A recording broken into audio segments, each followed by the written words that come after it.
Gym ಮಾಡಿ central ಬಿಟ್ರೆ ದಪ್ಪ ಆಗ್ಬಿಡ್ತೀರಾ ಅಂತ ತುಂಬ ಜನಕ್ಕೆ ಡೌಟ್ ಇರುತ್ತೆ. ಹೌದು, ದಪ್ಪ ಆಗ್ತೀವಿ. ಅದಕ್ಕೆ ರೀಸನ್ ಏನು ಅಂತ ಹೇಳ್ತೀನಿ. ನೋಡಿ, ಜಿಮ್ ಅನ್ನೋದು ಜಸ್ಟ್ ವೆಯ್ಟ್ ಲಿಫ್ಟಿಂಗ್ ಅಲ್ಲ, it's a life style. So ನಾವು ವರ್ಕೌಟ್ ಮಾಡ್ಬೇಕಾದ್ರೆ, ಜಿಮ್ಗೆ ಹೋಗ್ಬೇಕಾದ್ರೆ ಲೈಫ್ ಸ್ಟೈಲ್ ಕ್ಲೀನಾಗಿ ಇಟ್ಕೊಂಡಿರ್ತೀವಿ.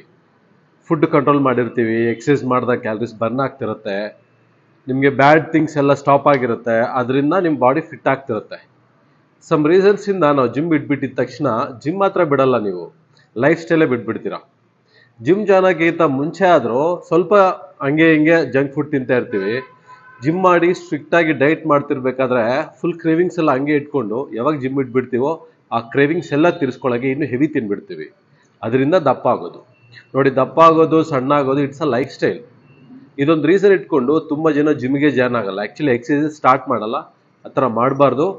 ಸೊ ಜಿಮ್ಮಿಂದ ಯಾವ ಥರ ಸೈಡ್ ಎಫೆಕ್ಟ್ ಇರಲ್ಲ, ಎಲ್ಲ ನಾವು ತಿನ್ನೋದು ಕುಡಿಯೋದು ಇದ್ರ ಮೇಲೆ ಡಿಪೆಂಡ್ ಆಗುತ್ತೆ.